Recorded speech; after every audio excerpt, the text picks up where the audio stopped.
بسم اللہ الرحمن الرحیم۔ سامعین کرام، آپ سن رہے ہیں اردو داستان گومل کا تارا، جس کے مصنف ہیں احمد یار خان، اور یہ اس سلسلے کی پہلی قسط ہے۔ مجھے امید ہے آپ کو میری یہ کاوش پسند آئے گی۔ آپ نے اگر ابھی تک میرا چینل کہانی گھر سبسکرائب نہیں کیا تو ابھی میرے چینل کو سبسکرائب کر کے بیل نوٹیفیکیشن آن کر لیجئے، تاکہ آنے والی ہر نئی داستان آپ تک بر وقت پہنچ سکے۔ آپ کی اطلاع کے لیے عرض کرتا چلوں کہ اس داستان کی تمام اقساط بالترتیب سننے کے لیے ڈسکرپشن میں کمپلیٹ پلے لسٹ کا لنک موجود ہے۔ عمر کے اس حصے میں آ پہنچا ہوں جہاں کبھی تو کل کی بات بھول جاتی ہے اور کبھی بچپن اور لڑکپن کے واقعات بھی اس طرح یاد آ جاتے ہیں جیسے یہ کل کی باتیں ہوں۔ ایک روز لیٹے لیٹے اچانک اپنی جوانی کے زمانے کا ایک ہندو پولیس انسپکٹر جگموہن سنگھ یاد آ گیا۔ وہ راجپوت تھا، غالباً بھرت پور کا رہنے والا تھا۔ ایک بار ناگپور میں ایک ڈیوٹی کے سلسلے میں اس سے ملاقات ہوئی۔ کچھ اور جگہوں کے بھی پولیس انسپکٹر آئے ہوئے تھے۔ جگموہن سنگھ کے متعلق پتہ چلا کہ جرأت مند، دیانتدار اور بڑا ہی ذہین پولیس آفیسر ہے۔ ہم سب 6-7 دن اکٹھے رہے۔ جگموہن سنگھ کو میں نے ہنسی مذاق کا دل دادا پایا۔ بعد میں پتہ چلا تھا کہ وہ انسپکٹری سے آگے ترقی نہیں پا سکا تھا، کیونکہ وہ ایک بد دیانت انگریز ایس پی سے ٹکر لے بیٹھا تھا۔ ایک رات ہم سب اکٹھے بیٹھے تو عجیب و غریب وارداتوں پر باتیں ہونے لگیں۔ پولیس کی نگاہ میں تو کوئی بھی واردات عجیب نہیں ہوتی، کیونکہ انسان اور مجرمانہ ذہنیت کا چولی دامن کا ساتھ ہے۔ انسان کی فطرت کو ماہرین نفسیات سمجھتے ہیں یا پولیس کے تجربہ کار پولیس آفیسر۔ کسی مشتبہ کا چہرہ اور حرکتیں دیکھ کر پولیس بتا سکتی ہے کہ اس شخص کا واردات سے تعلق ہے یا نہیں۔ اصل کام یہ ہوتا ہے کہ اس سے اقبال جرم کروایا جائے اور اس کے خلاف کیس ثابت کیا جائے۔ آج کل پولیس چہرہ شناسی اور انسان کی پہچان میں اتنی ماہر ہو گئی ہے کہ تھانے میں کوئی رپورٹ آ جائے تو تھانے کا عملہ رپورٹ دینے والے کے چہرے کو اور جس کے خلاف وہ کیس کرنا چاہتا ہے اس کے چہرے کو دیکھ کر بتا دیتا ہے کہ دونوں کتنے کتنے کی آسامیاں ہیں اور ان میں سے کون سی گائے زیادہ دودھ دینے والی ہے۔ میں یہ کہہ رہا تھا کہ کسی پولیس انسپکٹر کے لیے کوئی واردات عجیب و غریب نہیں ہوتی، پھر بھی بعض وارداتیں تجربے کار تھانے داروں کو بھی چونکا دیتی ہیں۔ کچھ دن گزرے، مجھے جگموہن یاد آ گیا اور یہ بھی یاد آیا کہ اس نے ایک واردات سنائی تھی جو میں نے مختصر سی لکھ کر رکھ لی تھی۔ پرانے کاغذات کی تلاشی لی تو اس واردات کے 2-3 کاغذ مل گئے۔ مختصر سی تحریر کے ادھورے فکروں سے میرے ذہن میں ساری کہانی اس طرح تازہ ہو گئی جیسے گزشتہ رات کی بات ہے کہ جگموہن سنگھ میرے پاس بیٹھا مجھے یہ کہانی سنا رہا ہو، اور میں اس پر جرا کر رہا تھا کہ یہ کیسے ہوا اور تم نے یہ کیا سوچ کر کیا، وغیرہ وغیرہ۔ یہ کہانی آپ کو اس لیے اچھی لگے گی کہ اس میں ایک شیر کے شکاری کا قصہ بھی ہے۔ میں آپ کو کہانی اپنے الفاظ میں سناتا ہوں۔ قصہ بہت پرانا ہے۔ آپ آج کل میلوں اور عرسوں پر سرکس دیکھتے ہوں گے۔ یہ لوگ سرکس کے نام کی توہین کرتے ہیں۔ یہ نٹ اور معمولی سی قسم کے بازیگر ہوتے ہیں۔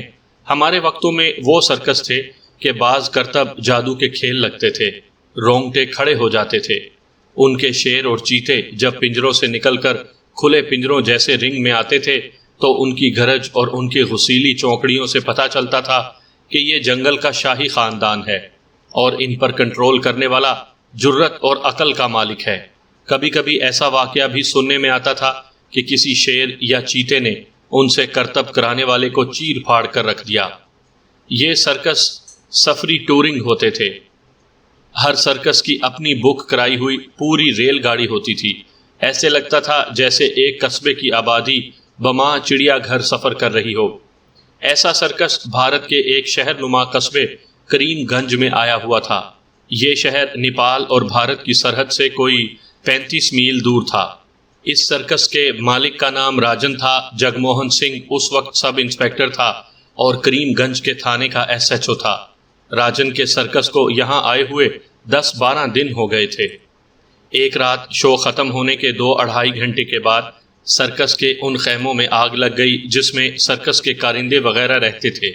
وہ میدان تھا جو زیادہ وسیع نہیں تھا، اس لیے خیمے ایک دوسرے کے ساتھ ملے ہوئے تھے۔ شو رات 12 بجے کے لگ بھگ ختم ہوا۔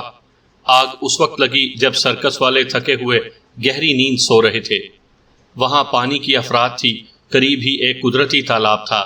سرکس کے لوگ جاگے اور جو برتن ہاتھ آیا لے کر اٹھے، دوڑے اور تالاب سے پانی لا لا کر جلتے ہوئے خیموں اور درندوں کے پنجروں پر پھینکنے لگے۔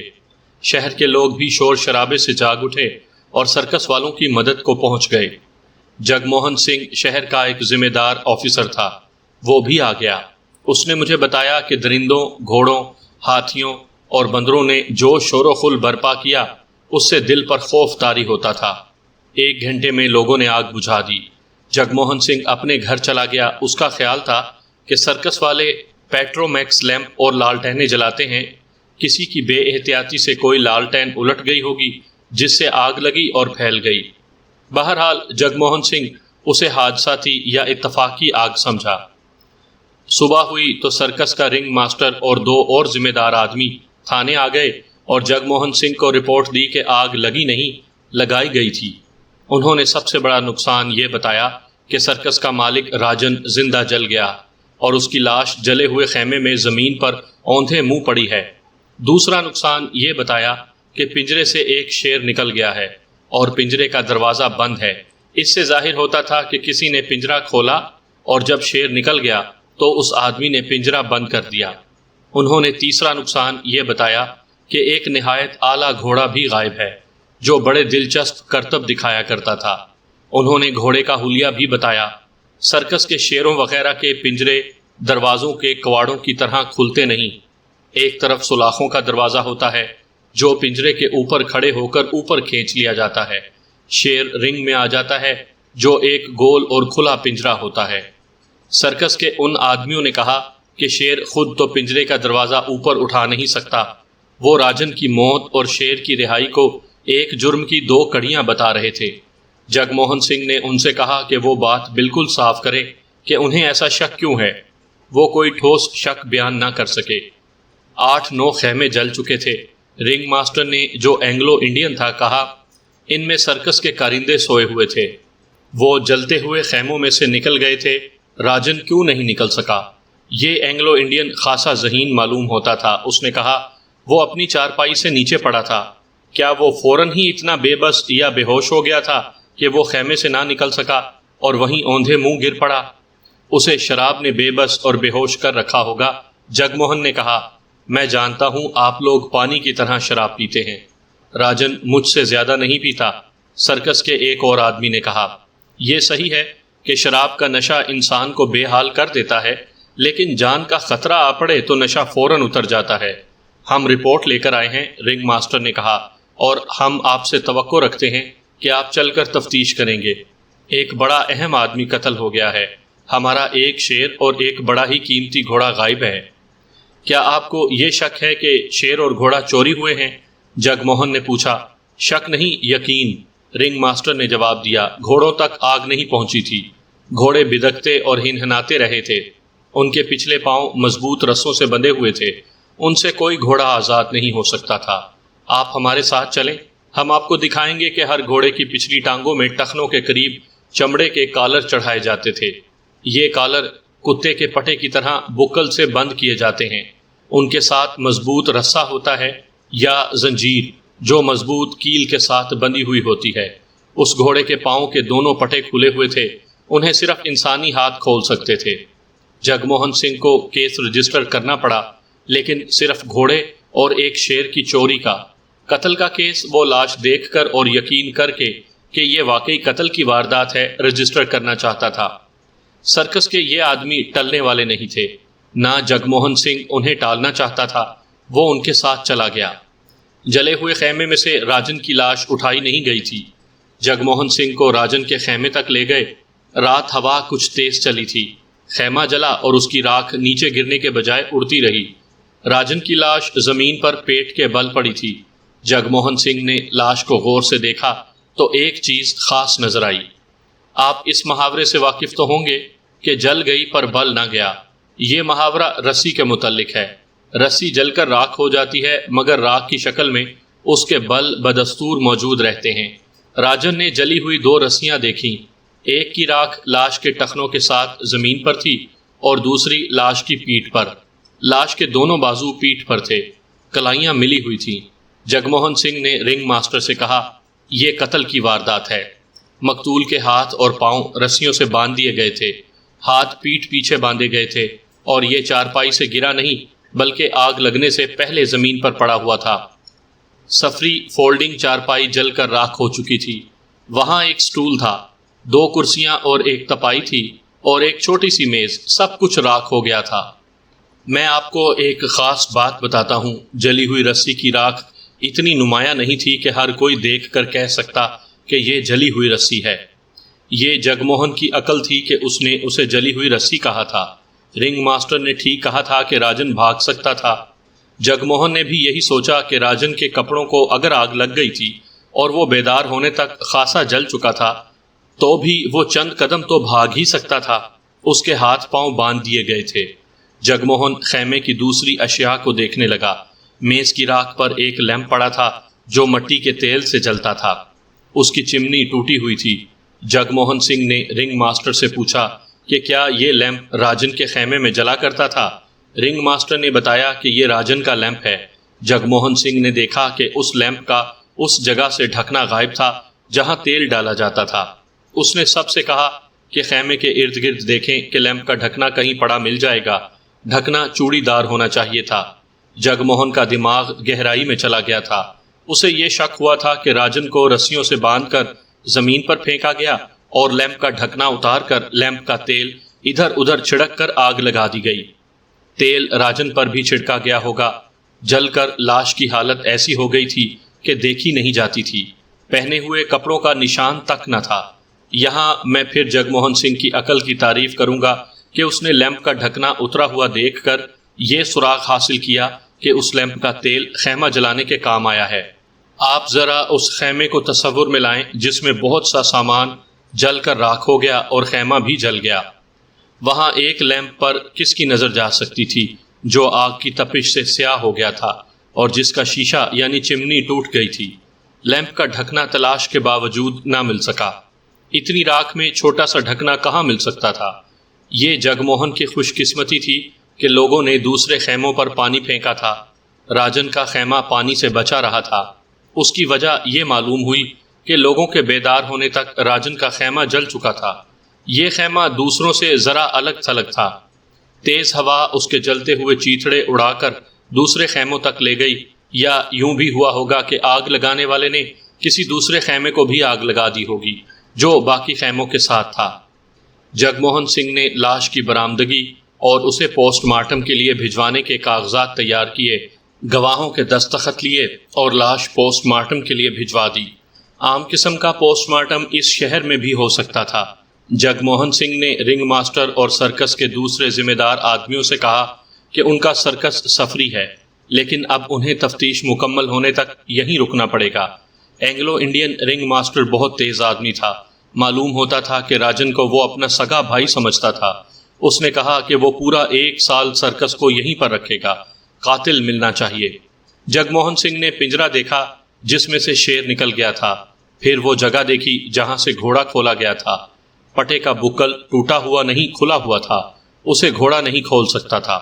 جگموہن سنگھ نے سرکس کے کارندوں پر نظر دوڑائی جو ادھر ادھر کام کاج میں مصروف تھے یا پولیس کو دیکھ رہے تھے۔ اسے 7-8 نوجوان لڑکیاں دکھائی دیں جو جسموں کی ساخت کے لحاظ سے تو دلکش تھیں ہی، نقش و نگار کے لحاظ سے وہ بہت ہی حسین تھیں۔ یہ سرکس کی لڑکیاں تھیں جو مختلف کرتب دکھاتی تھیں۔ جگموہن سنگھ کو پہلا خیال یہ آیا کہ وہ ان میں سے کسی بھی لڑکی کی خاطر 2-4 آدمیوں کو قتل کر سکتا ہے اور اسے حاصل کرنے کے لیے پورے سرکس کو آگ لگا سکتا ہے۔ لڑکیوں کے حسن اور جسمانی ساخت میں انگیخت تھی اور یہ بزدل آدمی کو بھی مشتعل کر کے اس سے کسی کو بھی قتل کرا سکتی تھی۔ جگموہن سنگھ رنگ ماسٹر اور ایک اور آدمی کو اپنے ساتھ تھانے لے گیا۔ یہ آدمی اسے رنگ ماسٹر کی طرح ذہین نظر آیا تھا۔ جگموہن سنگھ نے تھانے لے جا کر انہیں بتایا کہ وہ اس نتیجے پر پہنچا ہے کہ یہ حادثہ نہیں، بہت بڑے جرم کی واردات ہے، اور اب اس کی ضرورت یہ ہے کہ رنگ ماسٹر اور دوسرا آدمی جسے ہم کہانی سنانے کی خاطر مدن کہہ لیتے ہیں، جگموہن سنگھ کے ساتھ پورا تعاون کریں اور اس سے کچھ بھی نہ چھپائیں، اور کوئی بات جو ان کے لیے خواہ بالکل معمولی ہو اسے بتائیں۔ جگموہن سنگھ نے سب سے پہلے سرکس کی لڑکیوں کے متعلق شک کا اظہار کیا کہ ان میں سے کوئی لڑکی اس بھیانک واردات کا باعث بنی ہوگی، یہ رقابت ہوگی۔ راجن چونکہ سرکس کا مالک تھا، اس لیے اس نے کسی ایسی لڑکی کو اپنی داشتہ بنا رکھا ہوگا جو اور کسی کو چاہتی ہوگی۔ اس آدمی نے راجن کو قتل کر دیا اور سرکس کو بھی تباہ کرنے کی کوشش کی۔ اس صورت میں اس لڑکی کا اور اس آدمی کا غائب ہو جانا ضروری تھا۔ مدن نے کہا، کوئی ایک بھی لڑکی غیر حاضر نہیں اور سرکس کے تمام آدمی موجود ہیں۔ آپ سرکس کی دنیا سے واقف نہیں، رنگ ماسٹر نے کہا۔ سرکس کی لڑکیوں کی ٹریننگ بچپن سے شروع کی جاتی ہے۔ ان کے کرتب آپ نے دیکھے ہیں، تار پر چلنا، ایک پینگ سے دوسری پینگ پر الٹ بازی لگا کر جانا، زمین پر کرتب دکھاتے ہوئے جسم کو ربڑ کی طرح دوہرا کرنا وغیرہ وغیرہ آپ نے دیکھا ہے۔ آپ نے ضرور سوچا ہوگا کہ ان لڑکیوں کے جسموں میں ہڈیاں نہیں، یہ تو ربڑ کی بنی ہوئی ہیں۔ ان کے جسموں کو ہم واقعی ربڑ کی مانند کر دیتے ہیں۔ اتنی لچک 30 سال سے بھی زیادہ عمر تک قائم اور برقرار رکھنے کے لیے ہم ان پر گہری نظر رکھتے ہیں، انہیں ہم بدکاری کی طرف نہیں جانے دیتے۔ کسی بھی سرکس کا مالک کرتب دکھانے والی کسی لڑکی کے ساتھ بےہودہ چھیڑ چھاڑ نہیں کرتا، نہ ان میں سے کسی کو داشتہ بنانے کی سوچ سکتا ہے۔ یہ لڑکیاں بہت قیمتی ہوتی ہیں، آپ عصمت فروشوں سے واقف ہوں گے، مدن نے کہا۔ کوئی رقاصہ اور کوئی بھی گانے والی آپ کو اپنے ناچ گانے سے خوش کرے گی، مگر اپنا جسم نہیں بیچے گی، کیونکہ اسے اپنے جسم کی لچک اور آواز کے سوز کو برقرار رکھنا ہوتا ہے۔ اسی لیے ناچنے والیاں بڑھاپے تک ناچنے کے قابل رہتی ہیں اور گانے والیاں ضعیفی میں بھی اچھی طرح گا سکتی ہیں۔ اسی طرح ہم سرکس کی لڑکیوں کو جوانی ڈھل جانے تک کرتب دکھانے کے قابل رکھتے ہیں۔ راجن شراب پیتا تھا، رنگ ماسٹر نے کہا، ہر طرح کی عیاشی کرتا تھا، لیکن اپنے سرکس کے اندر نہیں۔ جب سرکس کسی بڑے شہر میں جاتا تھا تو راجن باہر سے عیاشی کا سامان لے آتا تھا۔ جگموہن کو پھر بھی اطمینان نہ ہوا، اس نے بہت جرا کی۔ وہ کہتا تھا کہ سرکس میں کیا مرد کیا لڑکیاں، سب انسان ہیں اور انسان اپنی فطرت کے مطالبوں کو دبا نہیں سکتا۔ اس جرا میں رنگ ماسٹر اور مدن نے ایک لڑکی کا نام بتایا جو راجن کو پسند تھی، اور وہ کبھی کبھی راجن کے خیمے میں جایا کرتی تھی، لیکن انہوں نے کہا کہ راجن اسے بری نیت سے نہیں بلکہ اس کے کمالات کی وجہ سے پسند کرتا تھا۔ جگموہن کی جرا میں یہ بات بھی سامنے آئی کہ یہ لڑکی ایک آدمی کو بہت پسند کرتی تھی۔ وہ رسے پر کرتب دکھایا کرتا تھا۔ وہ بہت خوبرو اور بڑے ہی دل نشین جسم کا آدمی تھا۔ راجن کو ان کی ملاقاتوں کی رپورٹ ملی تو اس نے دونوں کو تنبیہ کی تھی اور سمجھایا بھی تھا کہ ان کے جسم ہی ان کی روزی کا ذریعہ ہیں۔ جسم جتنی جلدی بیکار ہوں گے وہ اتنی جلدی بے روزگار ہوں گے۔ رنگ ماسٹر اور مدن نے بتایا کہ ان کا کوئی اسکینڈل نہیں سنا گیا، مگر جگموہن سنگھ کی تسلی نہ ہوئی۔ اس نے اس لڑکی اور اس آدمی کو تھانے بلا لیا۔ لڑکی کی عمر 17-18 سال تھی۔ جگموہن نے پہلے اسے اپنے پاس بٹھایا اور اس سے پوچھا کہ وہ راجن کو اور راجن اسے کس حد تک پسند کرتا تھا۔ جگموہن نے اس لڑکی کی آنکھیں اور ناک دیکھی تو صاف پتہ چلتا تھا کہ وہ بہت روئی ہے۔ اب جگموہن نے اس کے سامنے راجن کا نام لیا تو اس کی آنکھوں سے آنسو بہہ نکلے۔ وہ میرا باپ تھا، اس نے کہا۔ سرکس کی تمام لڑکیاں اسے اپنا باپ سمجھتی تھیں۔ کیا وہ اتنا زیادہ شریف آدمی تھا؟ جگموہن سنگھ نے پوچھا۔ صرف ہمارے ساتھ شریف تھا، لڑکی نے جواب دیا۔ ویسے وہ بالکل شریف آدمی نہیں تھا۔ سرکس جب کسی بڑے شہر میں جاتا تھا تو رات کو شہر سے نئی عورت راجن کے خیمے میں آتی تھی، لیکن رسے پر کرتب دکھانے والا وہ آدمی تو راجن کو اپنا باپ نہیں سمجھتا ہوگا جو تمہیں چاہتا ہے؟ جگموہن نے پوچھا۔ راجن اسے تم سے ملنے سے روکا کرتا تھا، کیا یہ آدمی راجن کو اپنا دشمن نہیں سمجھتا تھا؟ نہیں، لڑکی نے کہا۔ ان کے درمیان کوئی دشمنی تو نہیں تھی۔ راجن نے ملنے سے نہیں روکا تھا، وہ احتیاط کرنے کو کہتا تھا۔ جگموہن نے اس لڑکی کے ساتھ بہت دماغ سوزی کی اور اپنا تجربہ اور ذہانت استعمال کر کے دیکھ لیا۔ اسے لڑکی اور اس کا چاہنے والا صاف نظر آئے۔ لڑکی چالاک اور ہوشیار نہیں لگتی تھی، وہ چالاک ہو بھی نہیں سکتی تھی، کیونکہ بچپن میں وہ سرکس میں آئی اور سرکس میں ہی جوان ہو گئی تھی۔ ان لڑکیوں کو باہر کے لوگوں سے میل ملاقات کی اجازت نہیں تھی، وہ سرکس کی قیدی تھیں۔ جگموہن سنگھ نے مجھے بتایا تھا کہ وہ بھولی بھالی لڑکی تھی۔ جگموہن اتنی جلدی مطمئن ہونے والا آدمی نہیں تھا۔ اس نے پوچھ گچھ اور جرا جاری رکھی۔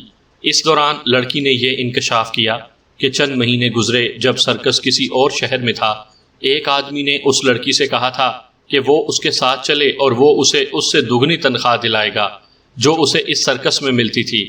وہ ایک اور بہت بڑے سرکس کا آدمی تھا۔ سرکسوں والے عموماً ایک دوسرے کے اچھے فنکاروں کو لالچ دیتے اور اپنے سرکس میں لے جانے کی کوشش کرتے تھے۔ لڑکی نے یہ پیشکش قبول نہ کی اور راجن کو بتا دیا کہ فلاں سرکس کا آدمی اسے اپنے سرکس میں چلنے کو کہتا ہے۔ راجن نے اس سرکس کے مالک کو بڑا سخت اور توہین آمیز پیغام بھیجا تھا۔ اس لڑکی کو راجن کے اسی رد عمل کا پتہ چلا تھا۔ بعد میں جگ موہن نے رنگ ماسٹر اور مدن سے پوچھا کہ انہیں اس سلسلے میں کچھ معلوم ہے۔ رنگ ماسٹر نے بتایا کہ اس کے ساتھ راجن نے ذکر تو کیا تھا۔ دوسرے سرکس کے مالک نے راجن کو اس کے پیغام کے جواب میں دھمکی بھیجی تھی کہ اگر راجن نے پھر کبھی اسے ایسا پیغام بھیجا تو وہ اپنے پورے سرکس سے ہاتھ دھو بیٹھے گا۔ کیا یہ ممکن ہو سکتا ہے کہ اس سرکس کے مالک نے راجن کے سرکس کو نقصان پہنچانے کے لیے یہ واردات کی ہو؟ جگ موہن نے پوچھا۔ کیوں نہیں ہو سکتا؟ رنگ ماسٹر نے کہا۔ وہ سرکس آج کل کلکتہ میں ہے، میں وہاں جا کر تحقیقات کر سکتا ہوں، جگ موہن نے کہا، لیکن مخبری اور جاسوسی اگر آپ لوگ کریں تو میرا کام آسان ہو جائے گا۔ آپ اپنے 2-3 ایسے کارندے کلکتہ بھیجیں جنہیں اس سرکس میں کوئی نہ پہچان سکے اور وہ اپنے گھوڑے اور شیر کو پہچان سکیں۔ جگ موہن نے انہیں یہ بات کہہ تو دی، لیکن اسے خیال آیا کہ اگر گھوڑا اس سرکس کے کسی آدمی نے چوری کیا ہے تو گھوڑے پر سوار ہو کر کلکتہ تک پہنچنا کچھ مشکل نہیں۔ شیر کو کس طرح کلکتہ لے جایا گیا ہوگا؟ شیر کتا تو نہیں تھا کہ گلے میں رسی ڈال کر ساتھ لے گئے یا اٹھا کر لے گئے۔ شیر کو پنجرے سمیت لے جایا جا سکتا تھا، لیکن پنجرا ریلوے کی مال گاڑی سے ہی لے جایا جا سکتا تھا۔ پنجرا یہیں پڑا تھا۔ اس زمانے میں پرائیویٹ ٹرک نہیں چلتے تھے۔ یہ ممکن تھا کہ ملزموں نے شیر کا پنجرا کھول کر شیر کو بھگا دیا اور گھوڑا لے گئے۔ بہرحال رنگ ماسٹر نے کہا کہ وہ 2 آدمی کلکتہ بھیج دے گا۔ یہ تو بعد کی بات ہے، جگ موہن سنگھ لڑکی سے پوچھ گچھ کر رہا تھا۔ گھوم پھر کر بات پھر راجن کے کردار پر آ گئی۔ جگ موہن اب اس شک پر آ گیا تھا کہ ہو سکتا ہے کہ راجن نے اس قصبے کی کسی عورت کو پھانسنے اور اپنے خیمے میں بلانے کی کوشش کی ہو، یا کسی لڑکی کو سرکس میں شامل کرنے کا لالچ دیا ہو۔ اس عورت یا لڑکی کے لواحقین کو پتہ چل گیا ہو اور انہوں نے یہ انتقامی کارروائی کی ہو۔ جب سے تمہارا سرکس یہاں آیا ہے، جگ موہن نے لڑکی سے پوچھا، اس شہر کی کوئی عورت راجن کے خیمے میں کبھی آئی ہے؟ میں نے 4-5 روز گزرے ایک عورت کو دن کے وقت اس کے خیمے میں سے نکلتے دیکھا تھا، لڑکی نے جواب دیا۔ اگر وہ عورت تمہارے سامنے آئے تو اسے پہچان سکتی ہو؟ نہیں، لڑکی نے جواب دیا، میں اس کا چہرہ نہیں دیکھ سکی تھی۔ اس نے قیمتی کپڑے پہن رکھے تھے، لیکن میں اس کی عمر نہیں بتا سکتی کیونکہ چہرہ نہیں دیکھا تھا۔ راجن کے اخلاق کی باتیں ہو رہی تھیں۔ لڑکی سے پتہ چلا کہ راجن نے شادی کی ہی نہیں تھی۔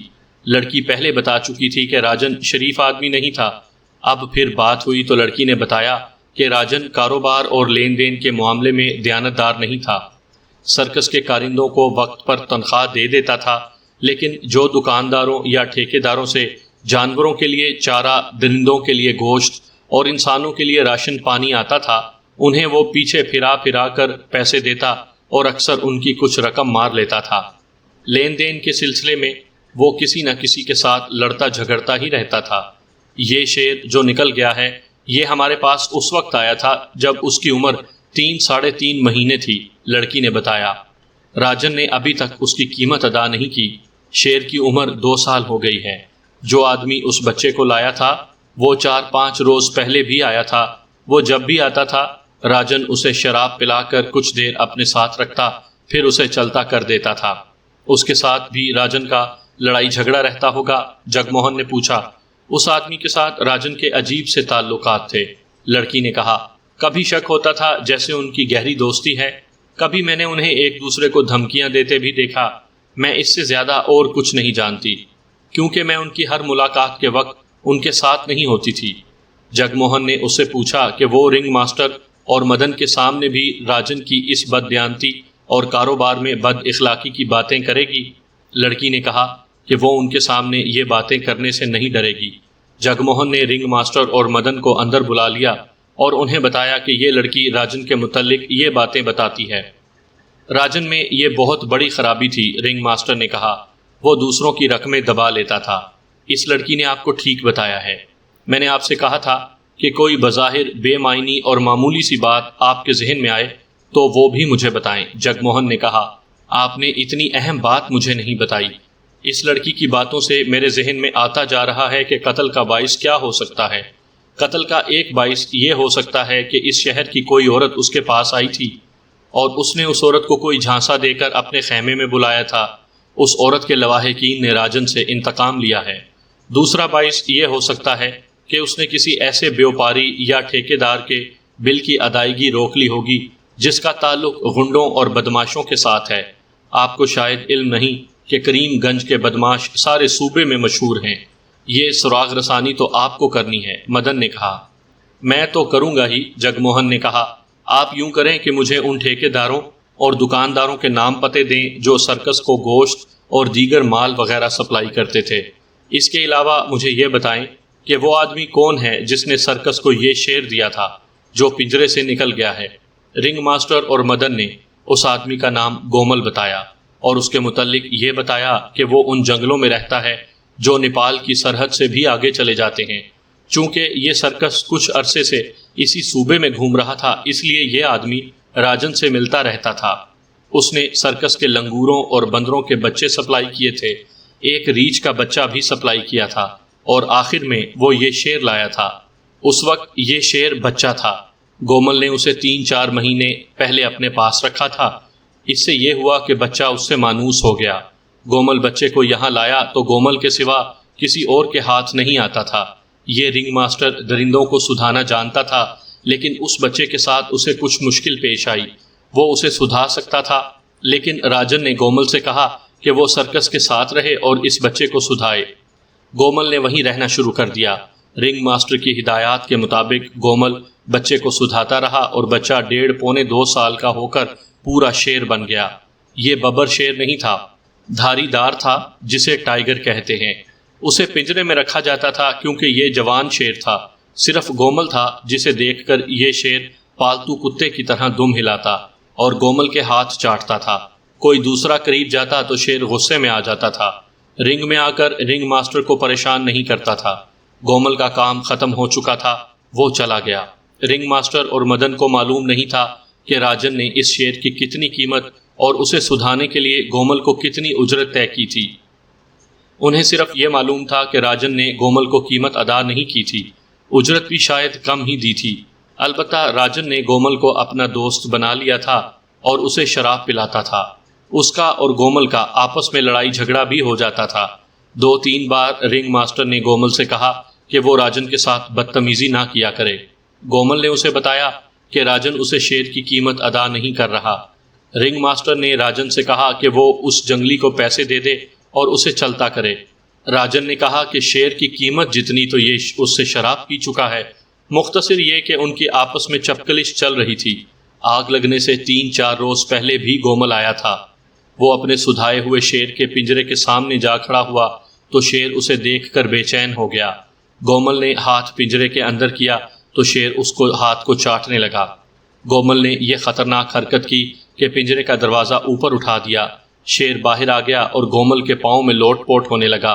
دیکھنے والے ادھر ادھر بھاگ گئے، لیکن شیر نے گومل کے سوا کسی اور طرف توجہ ہی نہ دی۔ گومل نے اشارہ کیا تو شیر اچھل کر پنجرے میں چلا گیا۔ گومل نے دروازہ، جو دراصل سلاخیں تھی، نیچے کر دیا۔ یہ کوئی عجیب بات نہیں کہ شیر انسان کے ساتھ اتنا پیار کرتا ہے۔ رنگ ماسٹر نے کہا، شیر کتے کی طرح پیار کرنا جانتا ہے۔ گومل نے تو اسے اپنے ہاتھ سے دودھ پلایا تھا اور شیر اسی کے ہاتھ سے کھا کھا کر جوان ہوا تھا۔ میں درندوں کی فطرت کو اچھی طرح سمجھتا ہوں۔ جنگل میں بھی وہی شیر خطرناک ہوتا ہے جو بھوکا ہو یا جس کے منہ انسانی خون اور گوشت لگ گیا ہو، یا شیر اس کے لیے خطرناک ہوتا ہے جس سے اسے ڈر ہو، ورنہ شیر حملہ نہیں کرتا۔ گومل کے متعلق رنگ ماسٹر اور مدن نے بتایا کہ وہ ہے تو جنگلی، لیکن معمولی قسم کا آدمی معلوم نہیں ہوتا۔ اس کی عمر 35 سال کے لگ بھگ بتائی گئی۔ شکل و صورت بہت اچھی اور اس کا جسم پھرتیلا تھا۔